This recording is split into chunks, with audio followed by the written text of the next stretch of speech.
What inspired you to start your entrepreneurial journey? I would say, I think just naturally born, I was just meant to be an entrepreneur. Just as a kid, I always did things to make money. I would mow lawns in the summer. I would shovel, driveways during the winter. So any way I could make a dollar as a kid, that's what I inspired to do. And I always inspired to have freedom and travel and take care of my mom and sisters. So I think that's always been the underlying, reason why I got into entrepreneurship. Genetics. Genetics. Was there anyone like specific that inspired you, or anything? So I started studying economics. That's what I went to school for. And while I was in school, I came across Gary Vaynerchuk. Yeah, I love Gary. Yeah, my guy. So that's who really like got me in the mindset of, what it takes to be an entrepreneur and, eating shit as he calls it, earlier in your 20s. And, that's kind of, I was, not really in the best space in school because I feel like I was just fighting against a system that wasn't built for me. But after that, I really felt the freedom of being on my own, and that's where I got into the music industry. I put, business and my passion for music together. I met a group out of New Jersey. They came and stayed in my hometown of Richmond, Indiana, opened up a studio with one of my older brothers, and that's how I got the connections to get into the music industry, and we moved out here, and that's been about 7 years now that I've been out here. That's how you like got started into entrepreneurship. Yeah, that's really how I started my first business. That was a record label / management company, BHD Music Group. That's still a business today that I operate with. So that's a 7-year business, my first business that I ever had. Yeah. Okay.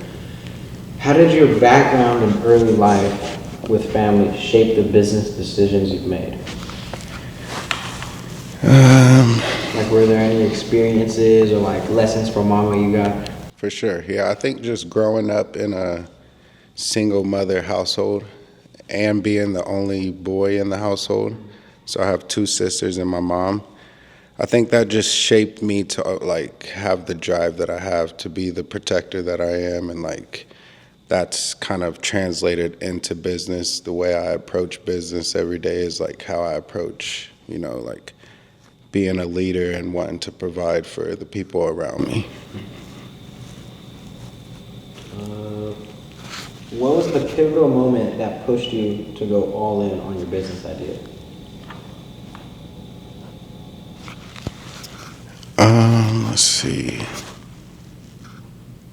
Yeah, I would have to say moving to California.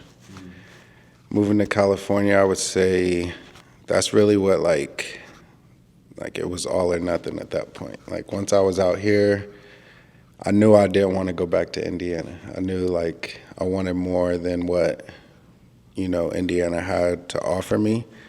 So that really kicked in like a whole different gear of like I have to figure this entrepreneurship out, whether it's like pivoting from, the record label and managing into, talent booking, and then pivoting into the financial services space and being able to accommodate the musicians, being able to accommodate athletes and, low income households under 100,000 that I'm speaking to because I come from that. I come from a city full of low-income housing, so that's something that really has inspired me. Question number 4. Just in case anyone was watching this, because I might turn this into a YouTube video and just drop it like 6 months down the line once we got all the reels out.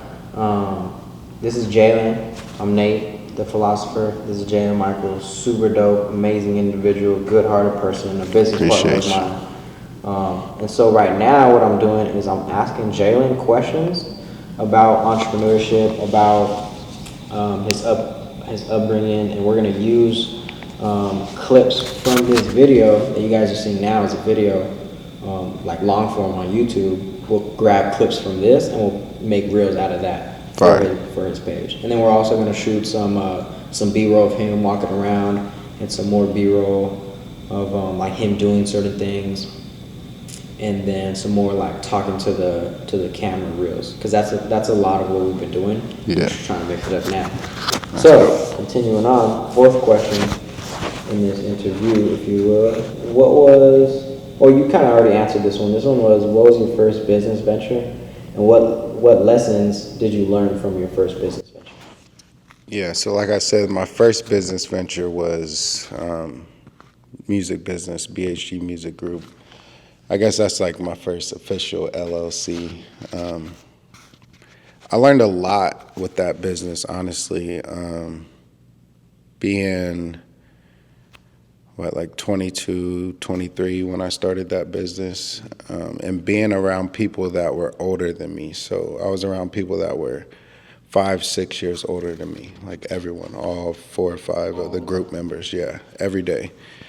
So I got to see, like, I'm obviously still hanging with my boys every day as well. So I'm seeing 2 different, like, lives at the same time. I'm seeing, like, views from, like, older 20-year-olds while I'm still, in my early 20s. And they're teaching me life lessons that, like, I still live by today. So I think that business really shaped me into, I guess, a more mature individual as well. Are there any business lessons you learned from that business in the music industry that you took over? Like, are there any core values that you take from this business industry and being in the financial services industry? For sure, every day. I think, so currently I'm a talent booker. So I find musicians, artists to perform for our company at different venues around Los Angeles. So that, is one-on-one with, recruiting talent for the financial services industry. I'm looking for the same sort of like personas, but in 2 different industries. I'm looking for people that are hungry, people that are looking, to better their situation and, helping them establish a platform. So it's like for emerging artists is who we really is like our target market when it comes to like the music talent booking, which is like the same when it comes to financial services. We're looking for emerging, talents, people that may have no financial background at all or any, education on life insurance or financial services. They're just from scratch. And those are people that I love working with because they're just hungry. They want to learn as much as they want to teach other people.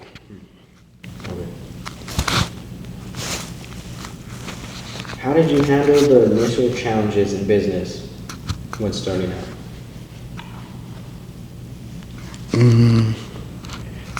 I mean, I would have to say education. What were you doing? Like, where would you go? The internet, YouTube University. I think that was, I've learned more on YouTube than I learned in my 3 or 4 years at a university. And I'm someone that is like, I really want like the answers to things. I'm like a answer seeker, so I'll research and research and research till I feel like I really have a grasp on like what I'm looking for. So with all the free information out there, like it's just endless amounts of education that I put into early on that like it's just stacks and stacks and stacks on top of each other. What are the key habits or routines that help you stay focused or productive? Yeah, I would say definitely a big believer in God. So praying and staying focused on my mission and, spreading his word is something that needs to be in everyone's routine, I believe. Having a relationship with him. I wake up decently early. I really don't like sleeping, honestly. So like I'm a night out and I get up early, which is like really weird. So like, yeah, I don't even really remember your question. What was it? The question was, what are the key habits or routines Oh, habits, yeah. that help you stay productive? Waking up early, educating yourself, reading, whether that's, physically reading a book, listening to audios, or like watching podcasts, just really educating yourself in some form, personally developing, so like becoming stronger mentally, physically, spiritually, like all those things. Building relationships, so like tapping in with people and, just nurturing relationships that you have every day. I think is important, not just for business, but like outside of business as well. But I think those are some good habits to have, but staying focused on things that really matter. I think a lot of people get distracted by bullshit, if you say, like things that maybe the government's pushing on us, or maybe our friend groups are just, it's a trend that's alive right now. But if you really stay focused, like on what you have to do, what you have to get done, on your goals, your 5-year plans, like you can really have like a tunnel vision that can help you like with all those other areas. So you think that using, waking up early, having a relationship with God, and building relationships help you stay focused on the main mission? Exactly, because I feel like, that's a lot of people's reason. I know that those are like my main reasons, like God and my family and my friends and business partners and just relationships in general. I like being just a light to everybody, like loving everybody and like just treating everybody equally, treating them like I want to be treated. So I feel like that's how I approach life. What sacrifices have you made to get where you're at? A lot. A lot. Relationships, time away from my family, big events like weddings and funerals and birthdays. I think those are the biggest sacrifices, but outside of that, just like kind of going back to what I was just saying, like cutting out the bullshit, like comes with a lot of sacrifices, like partying and the girls and drugs. Is there anything like specific, like a funny story that you could tell on that? On what part? On the on like, is there a specific sacrifice or specific thing that you missed, or that you miss now that you're focused on? Oh yeah, for sure. Yeah, like me and my boys, we're day ones. I have friends that we've been friends for 25 years plus, like 10 probably plus friends. Yeah. So like just, missing time with them through the 20s and partying years, seeing them party, like their weddings that I'm missing, like stuff like that. It's like a hard sacrifice, but it's like worth it at the end of the day. Staying focused and knowing that it's going to pay off and be able to give back afterwards. What strategies have you used to scale your business? I think the biggest thing is learning that every business comes with having a system in place. If you don't have a system, I feel like, you're kind of just throwing shit at the wall, hoping it sticks, like you said. So like having a system, whether, it's leads or, it's marketing or it's sales or, social media. There's a lot of different areas that, that a business needs attention.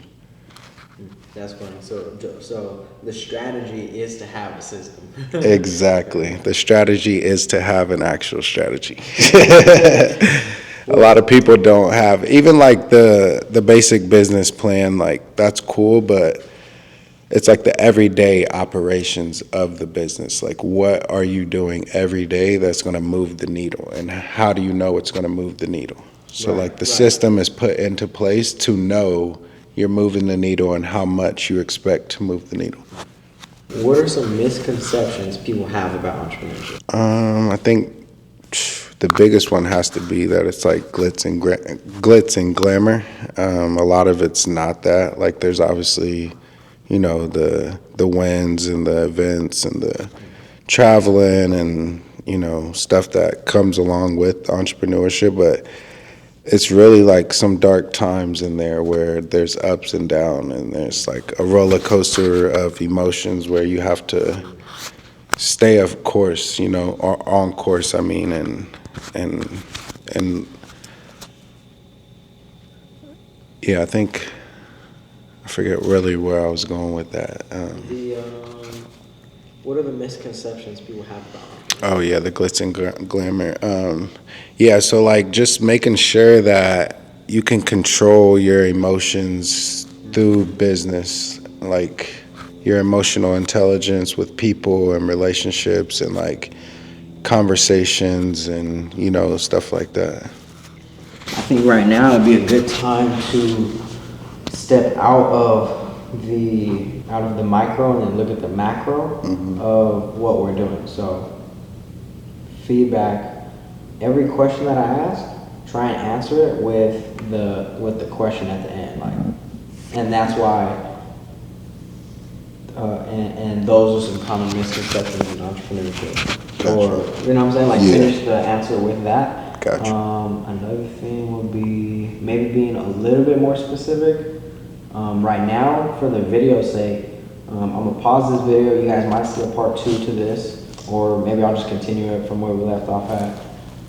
But I'm going to show Jalen the footage, see what he thinks about the audio, see what he thinks about what he's saying, how he looks, how he feels. And then that way we'll continue and you have a little bit more feedback to go off of, and then we'll make some better reels. So, sounds good. So we're back. Quick intermission. Got the mic set up. Got the tripod, the light. Not using the light, but we'll probably use the light for something else. Get some feedback. The feedback was be more, less therapy, more conversation.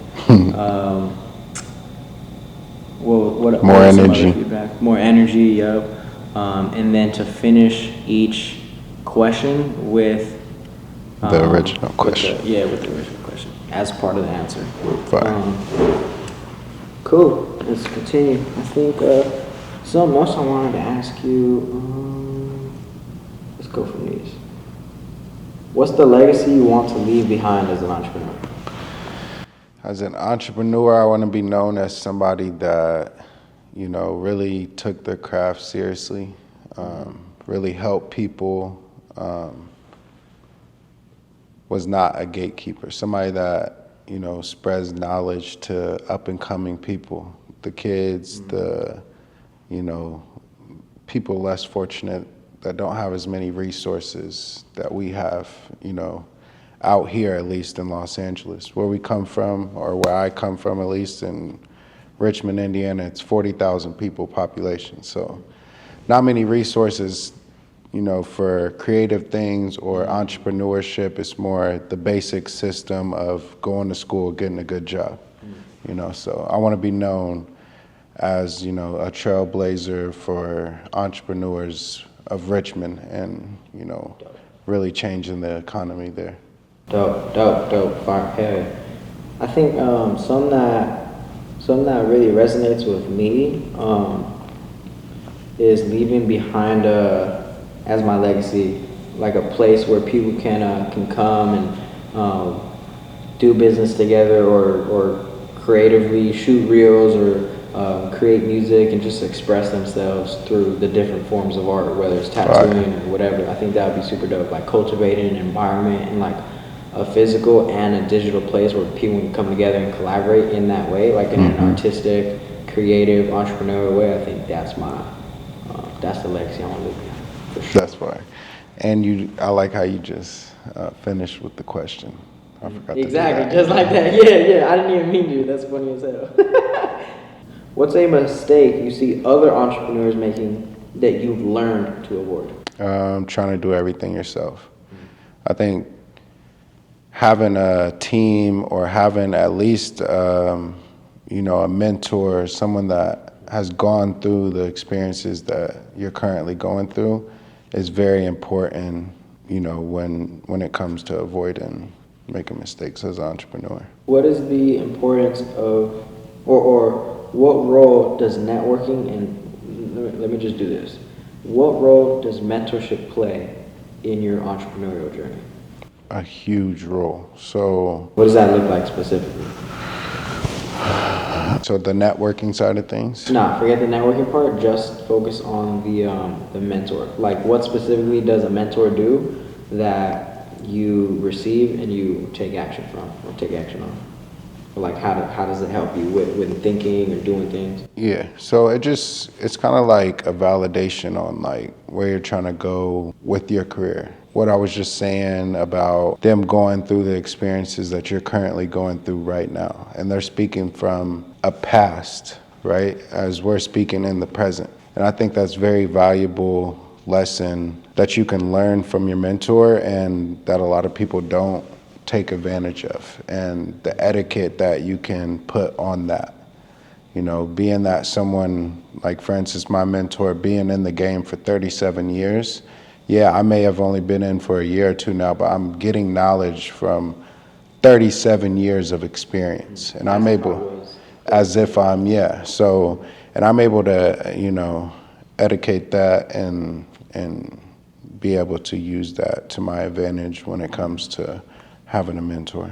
Can you share an example of how you turned a failure into a success? Most definitely. I think you're always going to have failures in entrepreneurship. So anyone out there that is thinking about being an entrepreneur or already is an entrepreneur, you have to know you're going to experience failures. So you just have to take those failures with the lessons, like the questions asking, like. And I think my biggest lesson was not having a system. So not having a system and not knowing where my next sale is coming from or how to get my next sale was, you know, a big failure early on in the business that now is helping me approach it in a different light. So I'm able to, you know, forecast and target different audiences and be able to generate leads and more sales. What advice would you give to an entrepreneur just starting out? Just starting out, 2 years in, a year like in. 2 years in, I would tell you to most definitely learn from the best in whatever space or industry that you're in or that you're, you know, striving to be the best in. And I think you have to have the mindset of wanting to be the best, like, or knowing that you're gonna be the best someday. So I think that's a big one when it comes to, you know, a mindset. About something about entrepreneurship. Is there anything that you want to ask me? Yeah, let's see. Here, I'll take the mic. Actually, ask the question.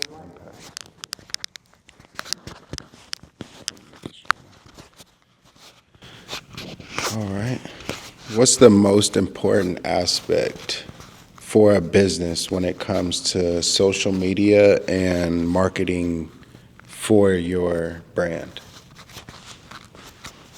I think the most important aspect for a business when working with social media, like incorporating social media, when incorporating social media into your business, is being very, very clear on who your product is for and how you market that product to them, to that specific person. Like, who is that specific person?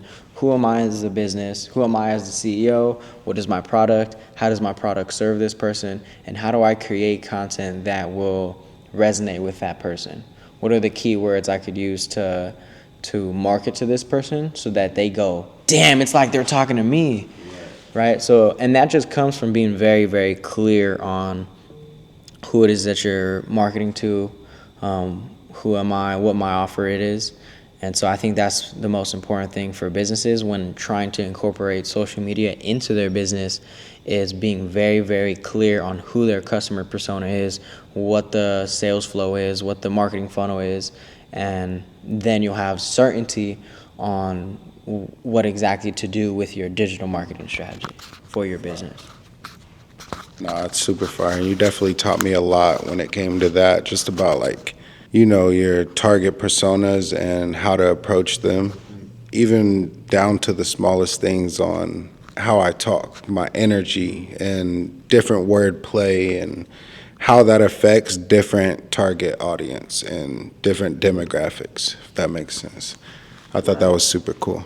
Right, because it's like a 5-year-old or a 13-year-old is on the iPad all day. Right. They want hella content. Right. But a 35-year-old is not on their phone all day. Right. They working, they doing stuff. So the few times that they do see you, it needs to be that much better, right? Or it needs to be executed in a certain way that resonates with them, right? Because 30-year-olds don't watch super colorful content. They probably want the content to be like really deep. They want examples. They want receipts, stuff like that. So that's the kind of content you want to make for them. Right. No, it's super fire. And what do you feel like is the best approach when first starting out making content? You don't have any knowledge about creating content or writing scripts or, editing anything. Where does one start? The best place to start when creating content is to figure out, okay, what am I doing so that I can just document that? That's the easiest place to start. If you're already doing dope shit, then just document that and create content around that and make the content that you're capturing for whatever you're doing better, right? You don't have to like go out and shoot content. You just have to capture what you're already doing. That's fire. So if it's hard for you, then figure out what am I dope at, and then just document that process. What it's like after, the before and after, the process, how people engage with it, you getting supplies, the entire process A through Z, and then from there you can get creative on like the philosophy of executing certain things, or you can go into a million different directions there with collaborations and all kinds of stuff, but that'll probably be the best place to start. Nate the philosopher. Come on. Nah, that's great information, honestly. And like I said, I'll tell you all the time, you've helped me a lot just understanding social media and the aspect just in a short period of time, 6, probably 8 months of us, just, first starting out. We weren't even batch shooting. We didn't even really have anything really planned. We were just linking up and shooting. To now, like, really diving into analytics. You were going through all my analytics earlier, telling me what's really working and why you think it's working, and, showing me the watch time compared to the views, compared to the likes, and how all that correlates. Yeah, the saves, the shares, like, it's awesome. Like, it's a journey, and I feel like it's very valuable for business. Just being in the eye, like in the public eye, having that awareness of what business that you provide or what service that you're able to help people with is like endless amounts of value there. A lot of people sleep on, I think. No, for sure. Because it's like there's two aspects to your offer.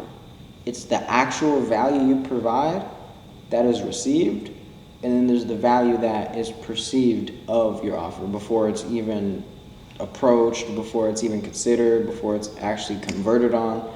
There's perceived value, and that's, and in some cases, right, like there's examples of people that make a lot of money, but their offer is shit. And it's simply because the perceived value of that shitty offer is much higher than of somebody who has a really good offer, but nobody is even perceiving anything about their business or offer because it's not even able to be perceived. Right. And then that's where like the optimization of content comes in, because you want to make sure that your content is received. For one, your business is being received, people are hearing about it, aware of it, but also that your business is perceived in a good light as well. Right. And that's where like the optimization of content comes in. Dope. And you said something that like sparked my interest. How do you build a good offer? I know I read the $100 million offer, but I want to hear like your own perspective on how to build a good offer. There's actually a really good story, bro. I'm gonna try and find it for you guys. I'll put it up on the screen. I'll send it to you. But it's basically a story of these two guys. I think they're from Canada, and they started a pillow business, blankets. You guys might have seen them or know about them or have a blanket actually. But they started this business with just like a pillow or a blanket, and they asked every single person that ordered something, they called them and they asked them, they're like, what do you like about this blanket? What do you guys want from us? And they delivered that to the T. And I think that's in essence the perfect product is what exactly does the other person want? And then providing that at the highest level and blowing their expectations out of the water. I think that's the perfect offer. That and then like obviously everything else that comes with the offer, like scarcity, like all the nitty gritty of the offer comes in $100 million offers. That's the place to go. But I think from like a bird's eye view, like as a foundation, that is what a good offer is delivering what exactly it is that somebody needs. And you find that out by getting by the feedback loop, whatever that is. For them in that specific case study for that business, their feedback loop was people buy, we call them, get feedback, and then we make something better, and then we deliver that. And then we get more feedback by calling the people that bought, and then we make something better, and we deliver that. No, that's dope. That's dope. And for anyone that's maybe wondering, the $100 million offer and $100 million sales by Alex Hermosi, if you have not read those books, go get that. Amazing. You can listen to the audios online. That's what I did. I listened to the audio and read the book at the same time, which that's what he recommends in the book, is to listen to the audio, fasten the playback speed so that you're listening to it at a faster speed and reading it at the same time so you're digesting the information, which was a hack for me. I had never heard that before, and I've used it ever since. No matter what I'm doing, whether it's just a YouTube video or I'm reading a book, I try to find the audio of it on YouTube or anywhere. Have you ever seen that post on IG? It's like I don't know if it's like a pyramid or if it's a graph, but it's like a visual representation of how much you remember based off of the ways that you consume it. So like if you read something, you retain I think like 40%, just a random example, right? If you read it and listen to it, you retain like 60, and then if you read it, listen, write it, tell it, you remember like 90 or something like that. And there's a few different, there's like I think like 8 different examples of it. I'll try and find it and put it up on the screen or send it to you. No, that's fire, because I feel like that's changed the game for me, is listening and reading at the same time, taking notes, and then reiterating it back to people.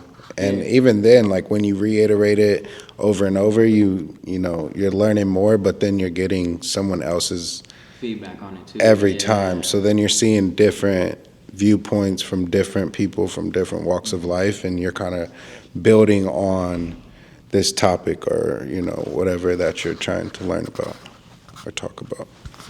So I think that's a hack for any entrepreneur out there for sure. Good hack. And shout out to Alex. Shout out Alex. Nah, for real. Yeah, he's a monster. He's a monster. He definitely helped change our business, not personally, but through the same systems that we're running today is, you know, passed down through the line. Right, it comes from the directly from him, yeah. So it's awesome. So what was I gonna say?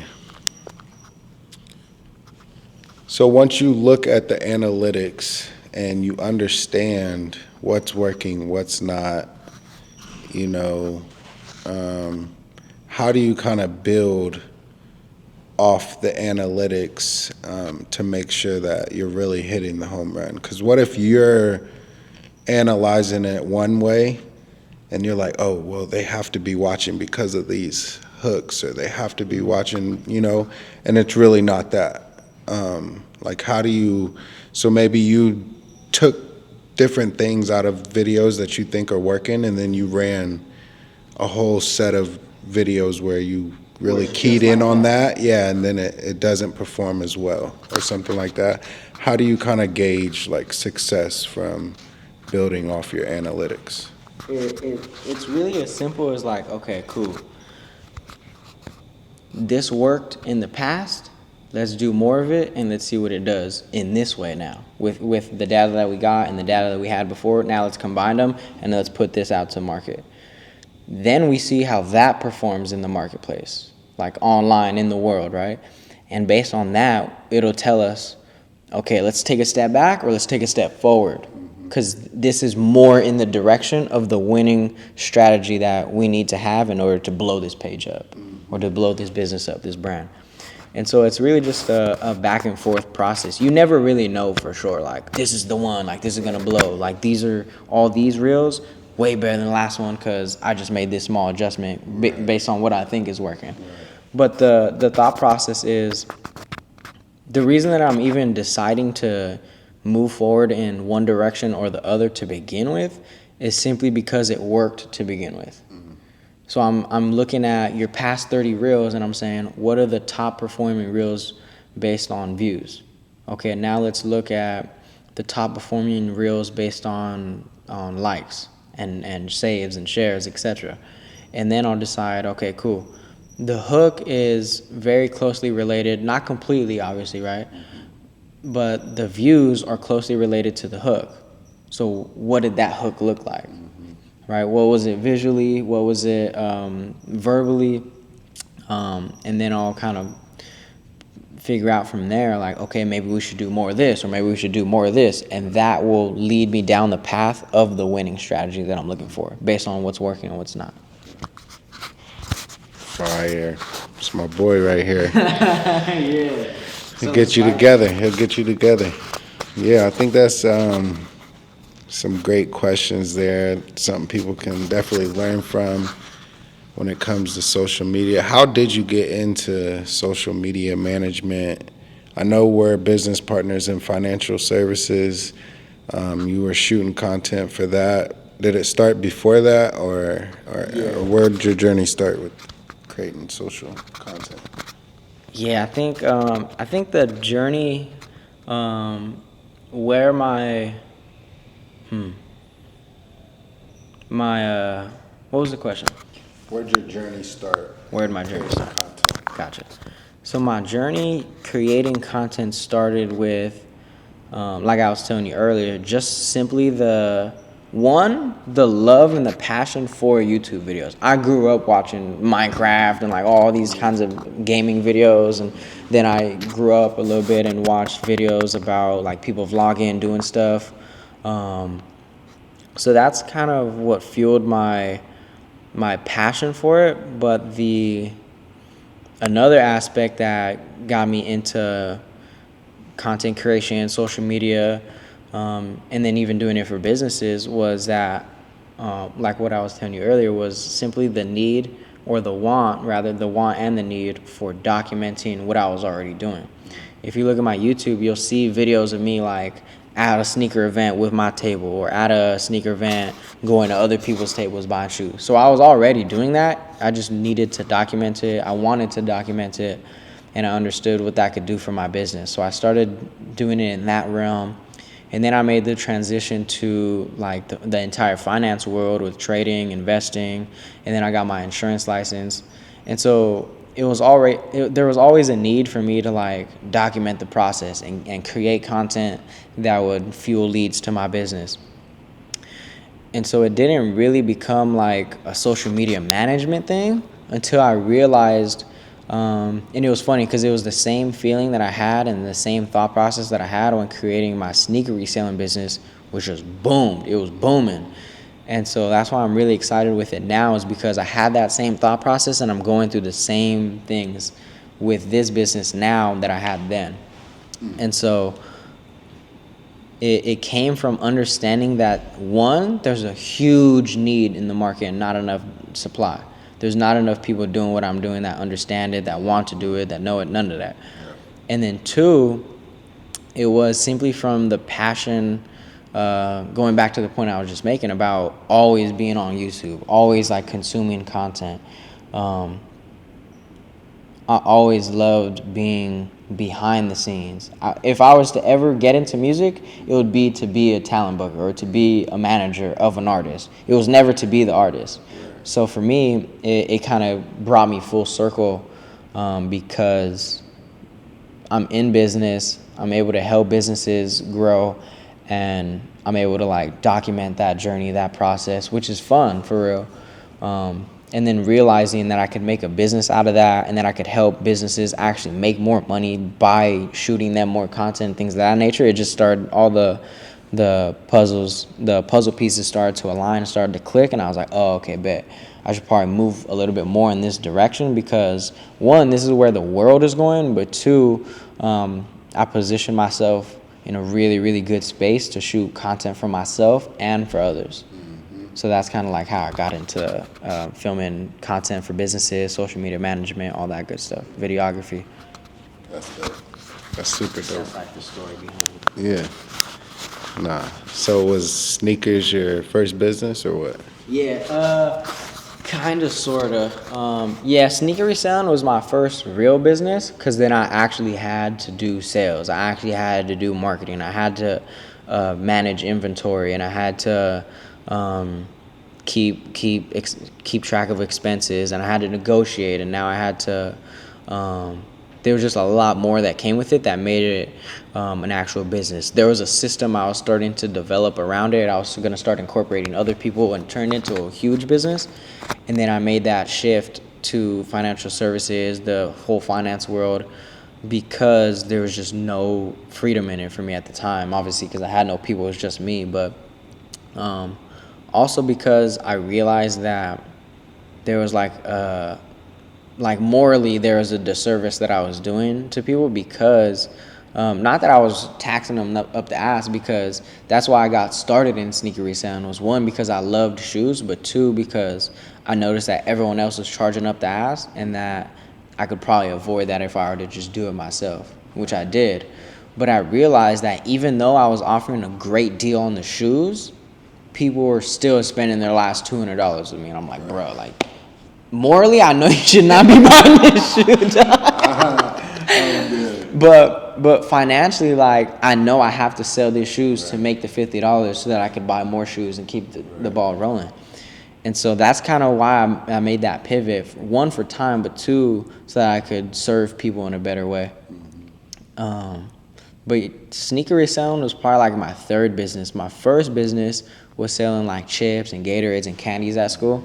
And then my second business was selling what's like a fun legal way to say it. I was a street pharmacist. I was a street pharmacist. And then my junior year of high school, I got a part-time job at a local coffee shop, so I was busting tables doing that. And then I got into sneaker reselling. Nah, that's funny. For sure. No, that's what it really was. Crazy. Nah, facts. Yeah, man. Cool. I think it's pretty straight. I think that's cool. Yeah, I think I got some girls in there too, so that's fine. Hell yeah, my dog. Appreciate Yes, sir. You already know it. Got some more of you. We'll be even able to use this as B-roll too, so that'll be really good.